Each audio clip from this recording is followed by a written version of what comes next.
আল্লাহর নাম নেওয়ার পরে, নারায়ে তাকবীর বলার পরে, আযানের ধ্বনি দেওয়ার পরে যদি কোনো ব্যক্তির অন্তরের মধ্যে ভালো না লাগে, বুঝতে হবে ওই ব্যক্তি ইহুদিদের দালাল। আর নারায়ে তাকবীর বলার পরে, আল্লাহু আকবার বলার পরে যদি কোনো ব্যক্তির অন্তরের মধ্যে ভালো লাগে, বুঝতে হবে ওই ব্যক্তি পাক্কা ঈমানদার। কারণ হইল নারায়ে তাকবীর এমন একটা ধ্বনি, যেই ধ্বনি তেলাওয়াত করলে মানুষের ঈমান বৃদ্ধি হয়ে যায়। সাহাবায়ে কেরাম যখন যুদ্ধের ময়দানে চলে গেল, কাফেরদের বড় বড় অস্ত্র শস্ত্র বল্লম দেখে ভয় পেয়ে গেল, কিন্তু সাহাবীরা তো ভয় পাওয়ার লোক নাই। এমন যদি একটা তাকবীর দিয়েছে, নারায়ে তাকবীর দেওয়ার কারণে বেঈমান কাফেররা যুদ্ধের ময়দান থেকে পালাতে বাধ্য হয়েছে। মুসলমান ইতিহাস ভুলে গেলে চলবে না, ইতিহাস ভুলে গেলে চলবে না। আমরা তো শাহজালালের উত্তরসূরি। শাহজালাল ইয়ামানি যখন সিলেটের জমিনে এসে দিন কায়েম করতে লাগলেন, বেঈমান গোবিন্দ বলেছিল, ও শাহজালাল ইয়ামানি, বাংলার জমিন ইসলাম কায়েম করতে পারবে না। তখন শাহজালাল ইয়ামানি সহ হাজার হাজার মুসলমান এমন জোরে একটা তাকবীর দিয়েছে, তাকবীরের ধ্বনির কারণে বেঈমান গুরু গোবিন্দ পালাতে বাধ্য হয়েছে। আমরা তো সেই কোরআনুল কারীম থেকে, আল্লাহ তাআলা পবিত্র কোরআনুল কারীমকে 30টি পারা দিয়ে সাজিয়েছেন। 30টি পারার মধ্য থেকে আল্লাহ তাআলা 114টি সূরা দিয়েছেন। আমি 114টি সূরার মধ্য থেকে 107 নম্বর সূরা পাঠ করেছি। সূরার নাম সূরাতু আল মাউন। এই সূরায় মোট 7টি আয়াত আছে। এই সূরাটা মক্কায় অবতীর্ণ হয়েছে। এখন আমি আপনাদেরকে প্রশ্ন করব, আপনারা উত্তর দিবেন। আল্লাহ তাআলা পবিত্র কোরআনকে কতটি পারা দিয়ে সাজিয়েছেন? 30টি। মাশাআল্লাহ। এই 30টি পারার মধ্যে কতটি সূরা রয়েছে? 114টি। আমি কত নম্বর সূরা পাঠ করেছি? 107। সূরার নাম কি? সূরাতু আল মাউন। মাশাআল্লাহ। এই সূরায় মোট কতটি আয়াত রয়েছে? মোট 7টি আয়াত রয়েছে। এই সূরাতুল মাউনের মোট 7টি আয়াতে 2 শ্রেণীর মানুষ নিয়ে আলোচনা করা হয়েছে। প্রথম 3 আয়াতে যারা পরকাল বিশ্বাস করে না, তাদের 2টি বদ স্বভাব রয়েছে। শেষের 4 আয়াতে যারা ঈমানদারের সুরত ধরে তলে তলে ইসলামের ক্ষতি করে, তাদের 3টি বদ স্বভাব রয়েছে। তাহলে আপনারা একটু মুখস্থ করে ফেলেন। সূরায়ে মাউনের মোট আয়াত সংখ্যা কয়টি? 7টি। 7টি আয়াতকে 2 ভাগে ভাগ করা হয়েছে। প্রথম 3 আয়াতে যারা পরকাল বিশ্বাস করে না, পরকাল বিশ্বাস করে না, তাদের কয়টি বদ স্বভাব? 2টি। শেষের 4 আয়াতে যারা ঈমানদারের সুরত ধরে তলে তলে ইসলামের ক্ষতি করে, তাদের বদ স্বভাব কয়টি? 3টি। চলুন আমরা সরাসরি তাফসিরে চলে যাই।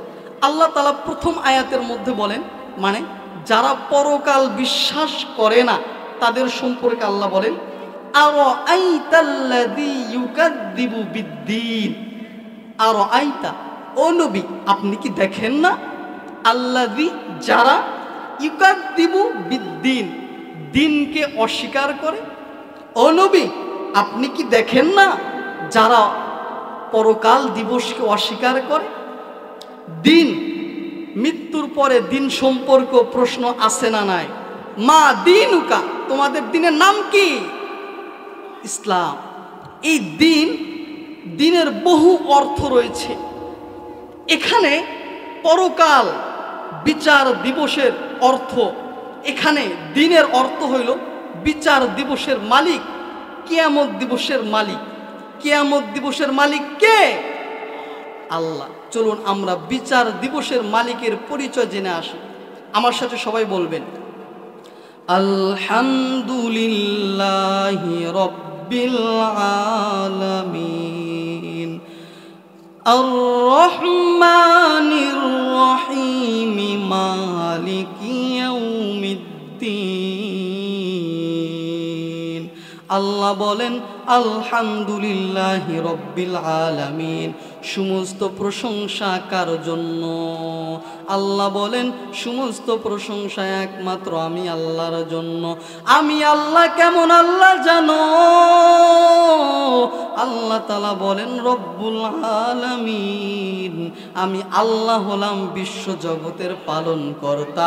শুধু তাই নয়, আর রহমান আর রহিম, আমি আল্লাহ হলাম দয়াময়, আমি আল্লাহ হলাম গফফার। শুধু আমি আল্লাহ রহমান গফফার নয়, আল্লাহ তাআলা আরো বলেন মালিকি ইয়াউমিদ্দিন। আল্লাহ বলেন আমি হলাম কিয়ামত দিবসের মালিক। চিৎকার করে বলেন কিয়ামত দিবসের মালিক কে? আরো আওয়াজ করে বলেন কিয়ামত দিবসের মালিক কে?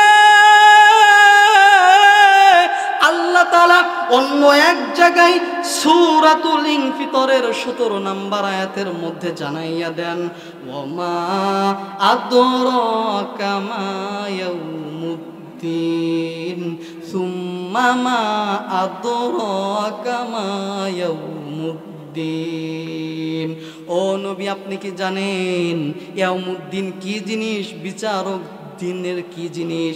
আল্লাহ নিজেই প্রশ্ন করলেন, আবার নিজেই উত্তর দিতেছেন, ইয়াউমা লা তামলিকু নাফসুন লিনাফসিন শাইআ ওয়াল আমরু ইয়াউমা ইযিল লিল্লাহ। আল্লাহ বলেন ইয়াউমা লা তামলিকু, সেদিন কোনো মালিক থাকবে না, সেদিন কোনো প্রভু থাকবে না, সেদিন কেউ কাউকে বাঁচাতে পারবে না, একমাত্র বাঁচাবেন তিনি কে? আল্লাহ বলেন ওয়াল আমরু ইয়াউমাইযিল লিল্লাহ, আমি আল্লাহর ক্ষমতা থাকবে, অন্য কারো থাকবে না। এ মানুষ দুনিয়াতে ক্ষমতা পাওয়ার পরে, দুনিয়াতে রাজত্ব পাওয়ার পরে, দুনিয়াতে দায়িত্ব পাওয়ার পরে বিচারের নামে অবিচার করেছে এমন মানুষ আছে না? না, সমাজের মধ্যে এমন মানুষ রয়েছে বিচারের নামে অবিচার করিয়া নির্দোষ আলেমদেরকে জেলখানার মধ্যে বছরকে বছর আবদ্ধ করে রেখেছে। কথা বলেন ঠিক কিনা? অথচ জেলখানা বানানো হয়েছে টেন্ডারবাজ, চাঁদাবাজ, জুয়াখোর, জেনাখোরদের জন্য। ওই ব্যক্তিরা তারা দুনিয়ার মধ্যে ঘোরাফেরা করতেছে, তাদের বাধা দেওয়ার কেউ নাই। কারণ কি? বলে দুনিয়া তুমি রাজত্ব পাইছো, দুনিয়ার ক্ষমতা পাওয়ার পরে, দুনিয়ার বিচার পাওয়ার পরে তুমি তোমার মন গড়াই করেছো। কিন্তু ওই কিয়ামতের ময়দান, যেদিন আমি আল্লাহ হিসাব করব, সেদিন কেউ কাউকে রক্ষা করতে পারবে না। সেদিন রক্ষা করার দায়িত্ব কার? এই জন্য রব্বুল আলামিন বললেন আরাআইতাল্লাযী ইউকাযযিবু বিদ্দীন। আমরা এখন কিয়ামত দিবসের বিচার দিবসের মালিকের পরিচয় পেয়ে গেলাম। এখন চলেন, অনেক মানুষ রয়েছে যারা পরকাল বিশ্বাস করে না। এমন মানুষ আছে না? নাই। পরকাল বিশ্বাস করে না এমন মানুষ বহু রয়েছে।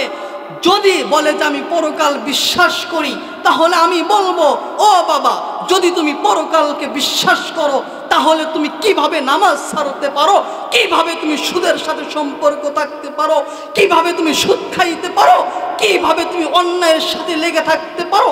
বিচার দিবসের মালিক যদি আল্লাহ হয়ে থাকে, এটা যদি তোমার বিশ্বাস হয়, পরকালে তোমাকে যেতে হবে, এটা যদি বিশ্বাস হয়, কিভাবে তুমি চাঁদাবাজি আর লম্পটি করতে পারো? কথা বলে ঠিক কিনা?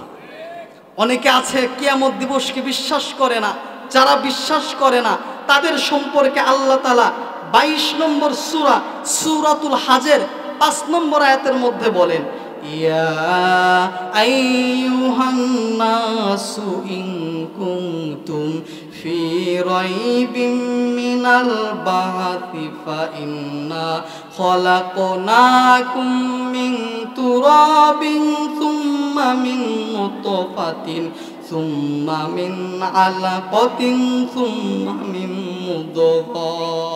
আল্লাহ তাআলা আয়াতের মধ্যে জানাইয়া দেন, ইয়া আইয়ুহান নাস,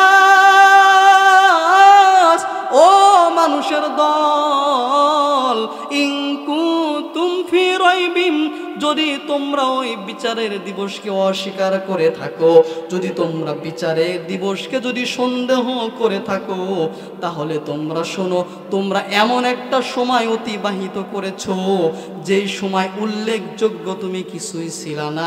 আল্লাহ তাআলা মানুষ নামে, ইনসান নামে একটা সূরা দিয়েছে। প্রথম আয়াতের মধ্যে বলেন, হাল আতা আলাল ইনসানি হিলুম মিনাদ দাহরি লাম ইয়াকুন শাইআম মাযকুরা।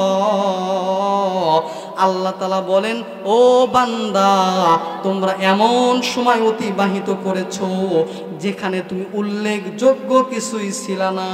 তুমি ছিলা মাত্র তোমার বাবার এক ফোঁটা নাপাক পানি। কথা বলেন ঠিক কিনা? এমন নাপাক পানি যেটা বের হয়ে গেলে গোসল ফরজ হয়ে যায়। আল্লাহ বলে, গোলাম, তুমি এক ফোঁটা নাপাক পানি ছিলা, এক ফোঁটা নাপাক পানি থেকে আমি আল্লাহ ওই নাপাক পানিকে গোশত বানাইলাম। এরপরে আস্তে আস্তে তোমার হাত ছিল না, পা ছিল না, তোমার কিছুই ছিল না। আমি আল্লাহ সুন্দর করে মায়া করে তোমাকে হাত দিলাম, তোমাকে পা দিলাম। তোমার কান ছিল না, আমি আল্লাহ তোমাকে কান দিয়ে দিলাম। তোমার ঠোঁট ছিল না, আমি আল্লাহ ঠোঁট দিয়ে দিলাম। আলাম নাজআল্লাহু আইনাইন,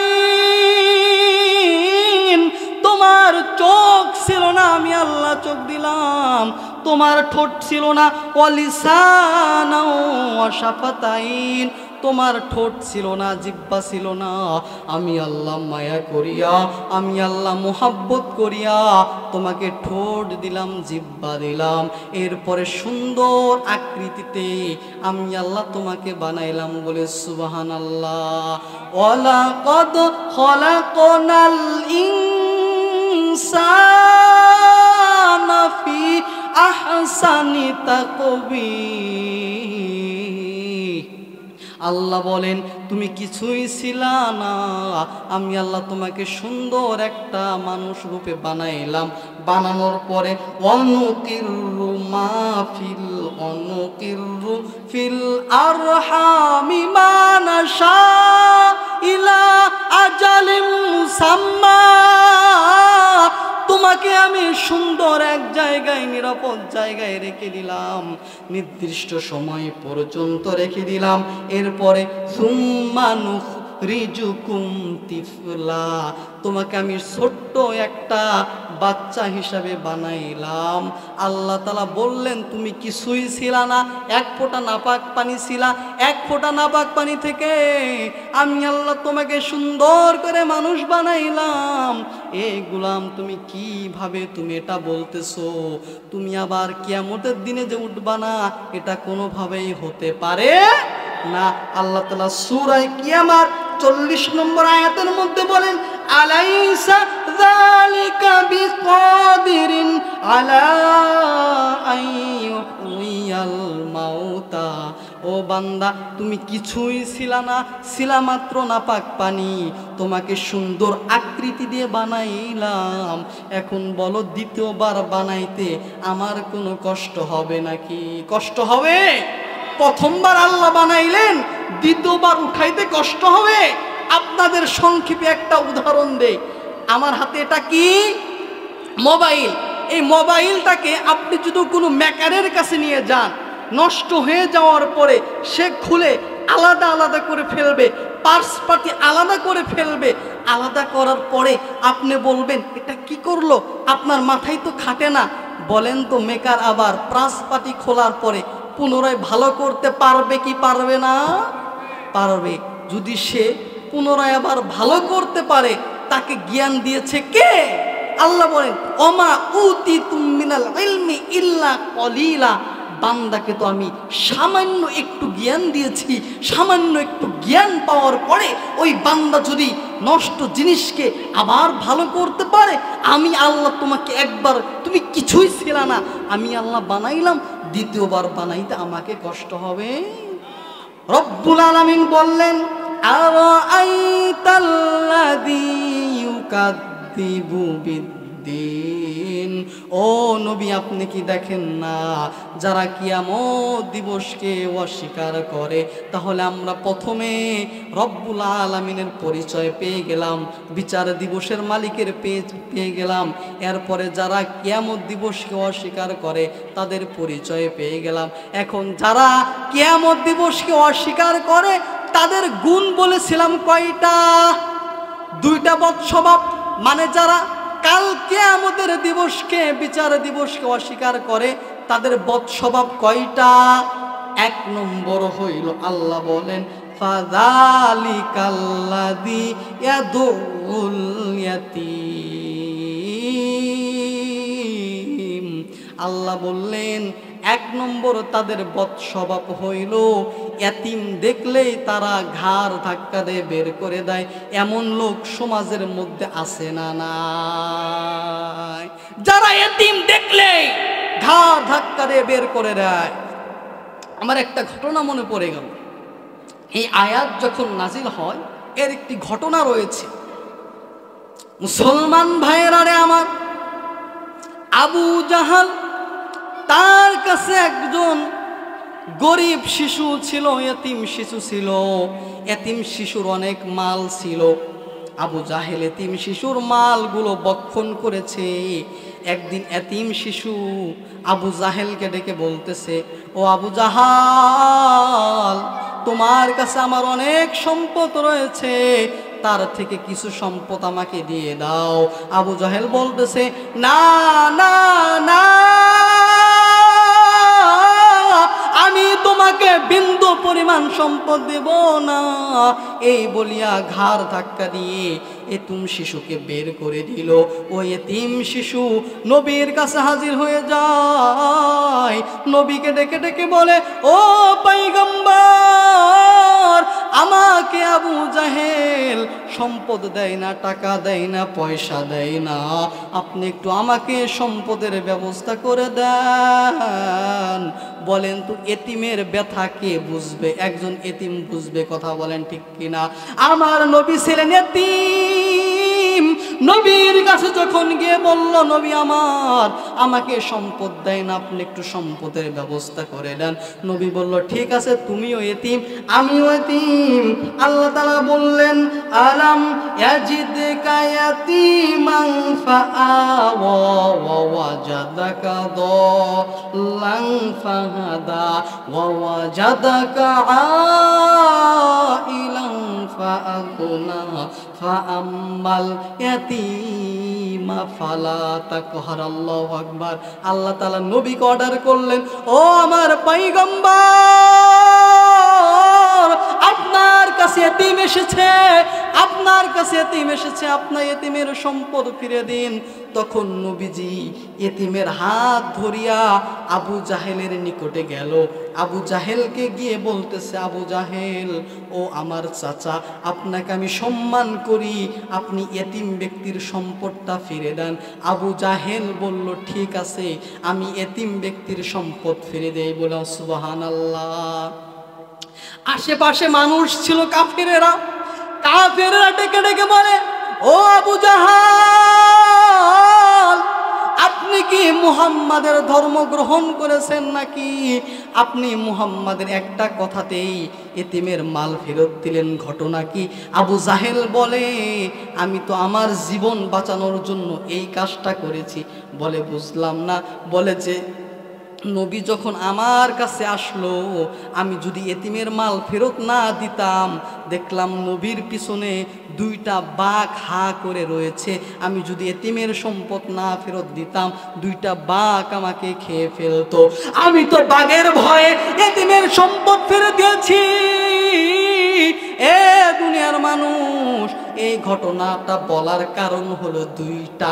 এক নম্বর কারণ হইল নবীজির মজেজা আছে না নাই, নবীজির মজেজা প্রকাশ পেয়ে গিয়েছে। আর দ্বিতীয় নাম্বার কারণ হইল আবু জাহেল 1400 বছর পূর্বে এতিমের মাল মেরে খেয়েছে। আজও পর্যন্ত আমাদের সমাজে এরকম আবু জাহেল আছে না নাই? 1400 বছর পূর্বে আবু জাহেল এতিমের মাল খাইছে, এতিমের মাল ভক্ষণ করছে।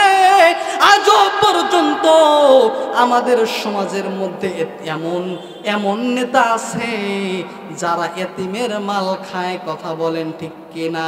এর মাল মেরে খাইবে, তাদের সম্পর্কে আল্লাহ তাআলা সূরাতুন নিসার 10 নম্বর আয়াতের মধ্যে বলেন, ইন্নাল্লাযীনা ইয়াকুলুনা আমওয়ালাল ইয়াতামা যুলমা ইন্নামা ইয়াকুলুনা ফি বুতুনিহিম নারা ওয়া সায়াসলাউনা সাঈরা। আল্লাহ তাআলা বলেন, ইন্নাল্লাযীনা ইয়াকুলুনা মালাল ইয়াতামা, যারা এতিমের মাল খাইবে, যারা গরিব মিসকিনের মাল খাইবে, তারা কেমন যেন খাবার খাইলো না, বরং তারা কেমন যেন জাহান্নামের আগুন খেলো। বলি নাউজুবিল্লাহ। এটা আমার কথা না, আল্লাহর কথা। এখন তাহলে বলবেন, সমাজের মধ্যে যারা এতিমের সম্পদ মেরে খায়, এতিমের হক যারা মেরে খায়, তারা কি খাইলো? জাহান্নামের আগুন খাইলো। এজন্য আমাদের সতর্ক হইতে হবে, এতিমের মাল মেরে খাওয়া যাবে না। এজন্য রব্বুল আলামিন বললেন, ফাযালিকাল্লাযী ইয়াদুল ইয়াতীম, তোমরা এতিমের মাল মেরে খাইও না। যারা এতিমের মাল মেরে খায় তারা হলো পরকালকে অস্বীকার করে, তাদের প্রথম নাম্বার গুণ। এরপরে যারা পরকালকে অস্বীকার করে তাদের দ্বিতীয় নাম্বার বদ স্বভাব কি? আল্লাহ তাআলা বলেন, ওয়ালা ইয়াহুদ্দু আলা তুআমিল মিসকিন, ওয়ালা ইয়াহুদ্দু, যারা উৎসাহ করে না আলা তুআমিল মিসকিন, মিসকিনদের খাবার দিতে। মানে যারা গরিবদের মিসকিনদের খাবার দিতে চায় না। আপনার বাড়িতে ফকির গিয়েছে, অসহায় গিয়েছে, যারা খাবার দিতে চায় না, তাদের কিয়ামতকে অস্বীকার করে, তাদের দ্বিতীয় নাম্বার বদ স্বভাব। তাহলে বোঝা গেল আল্লাহ তাআলা আপনাকে যে সম্পদ দিয়েছে, এই সম্পদের মধ্যে গরিবদের হক রেখে দিয়েছে, এই কথা আমার না। আল্লাহ তাআলা সূরাতে জারিয়াতের মধ্যে 19 নম্বর আয়াতের মধ্যে বলেন, ওয়াফি আমওয়ালিহিম হাক্কুল লিসাইলি ওয়াল মাহরুম। আল্লাহ বলেন, তোমাকে যে আমি আল্লাহ সম্পদ দিলাম, এই সম্পদের মধ্যে আমি এতিম মিসকিনদের হক রেখে দিলাম। আল্লাহ তাআলা সূরাতুল ফাজরের 17 নম্বর আয়াতের মধ্যে জানাইয়া দিলেন, কাল্লা বাল্লা তুকরিমুনাল ইয়াতীম ওয়ালা তাহাদ্দুনা আলা তুআমিল মিসকিন। যারা কিয়ামত দিবসকে অস্বীকার করে তাদের দ্বিতীয় নাম্বার বদ স্বভাব হইল তারা এতিম মিসকিনদের খাবার দিতে চায় না। তাহলে আমরা বুঝতে পারলাম আল্লাহ তাআলা সূরা মাউনের প্রথম আয়াতের মধ্যে বললেন, আর আইতাল্লাযী ইউকাদ্দিবু বিদ্দিন, যারা কিয়ামত দিবসকে অস্বীকার করে তাদের বদ স্বভাব কয়টি? দুইটি। এক নম্বর বদ স্বভাব হইল ফাযালিকাল্লাযী ইয়াদুল ইয়াতীম, তারা এতিমকে খাবার দিতে চায় না।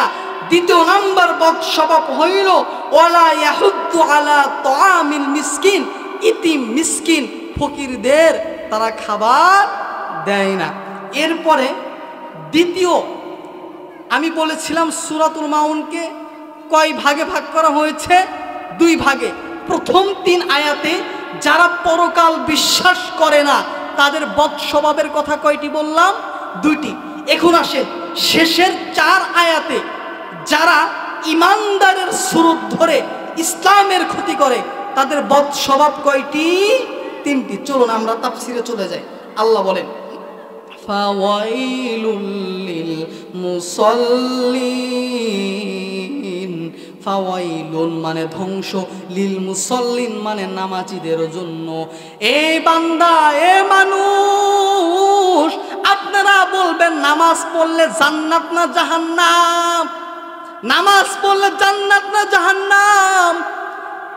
জান্নাত যদি হয় আল্লাহ তাআলা সূরা মাউনের মধ্যে বললেন ফাওয়াইলুল লিল মুসাল্লিন, যারা নামাজ পড়বে তাদের জন্য হইল জাহান্নাম। আল্লাহ বুঝি মিথ্যা কথা বললেন?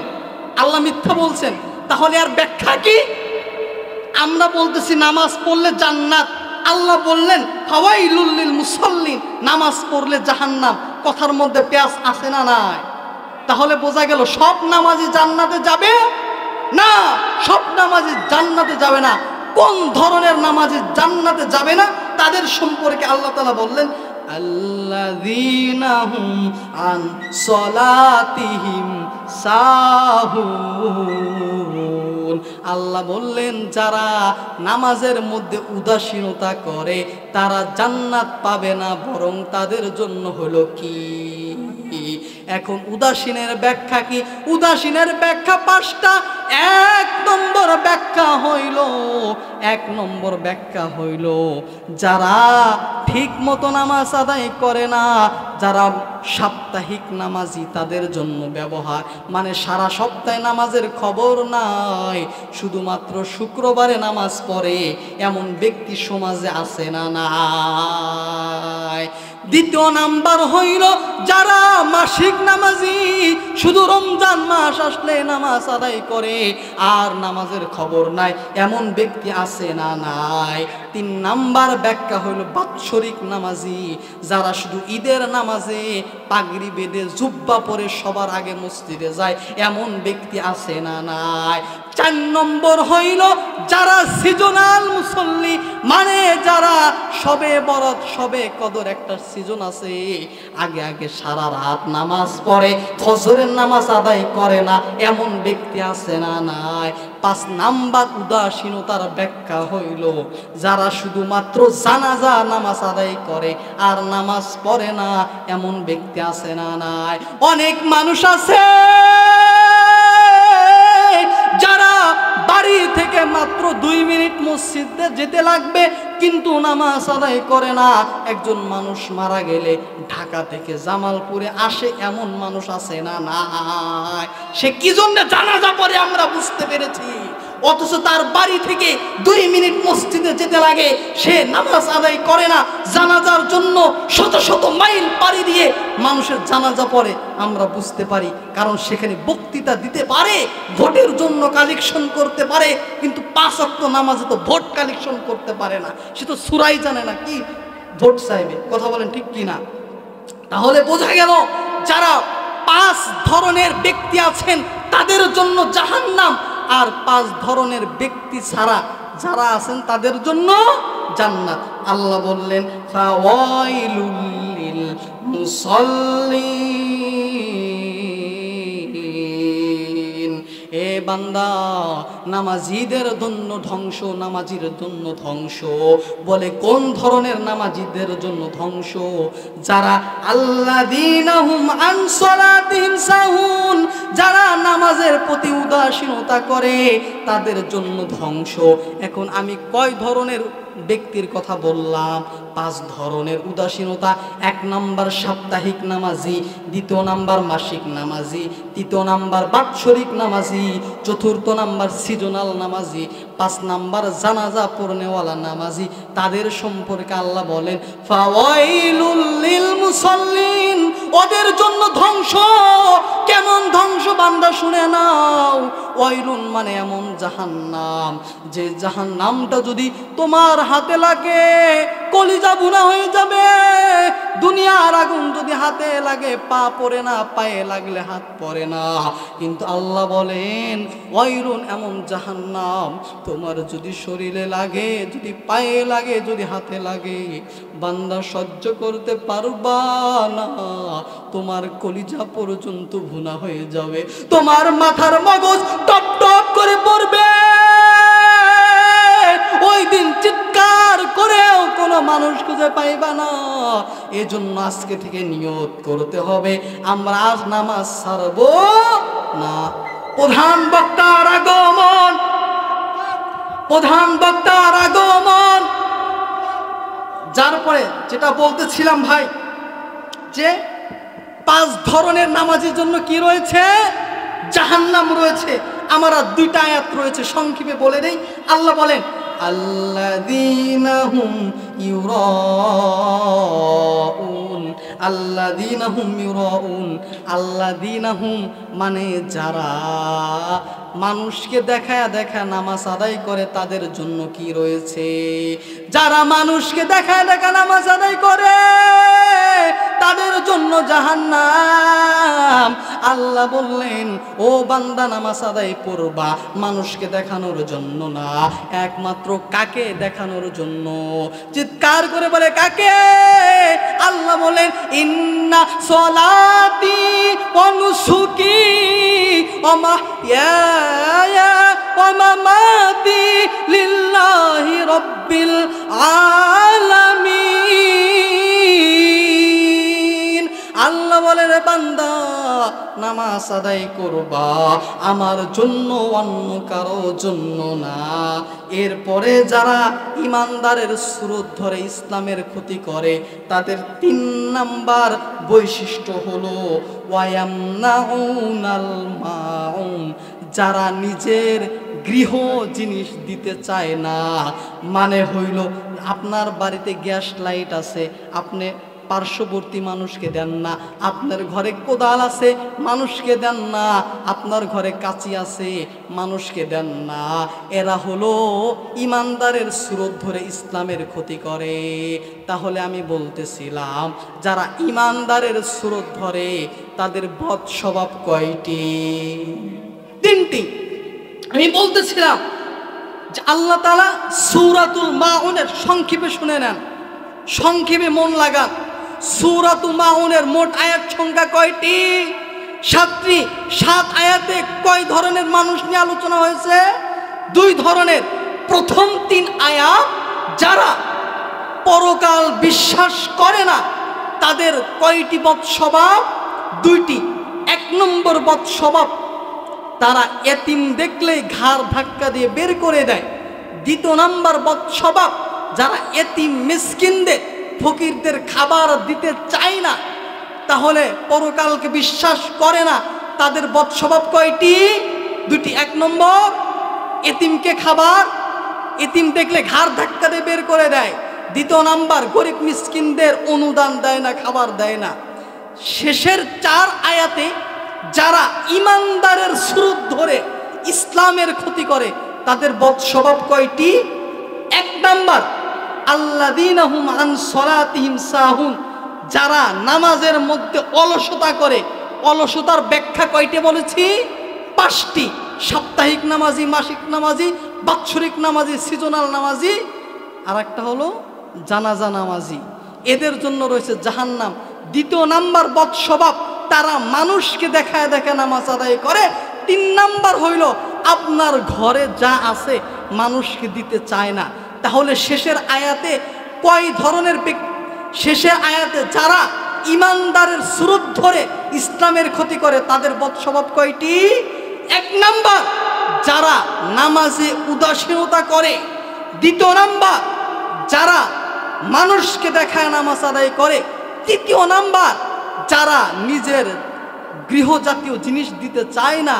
তাদের সম্পর্কে আল্লাহ তাআলা বললেন, ও বান্দারা, তোমরা যদি এই কয়টি শিক্ষা মেনে নিতে পারো তোমাদের জন্য রয়েছে জান্নাত।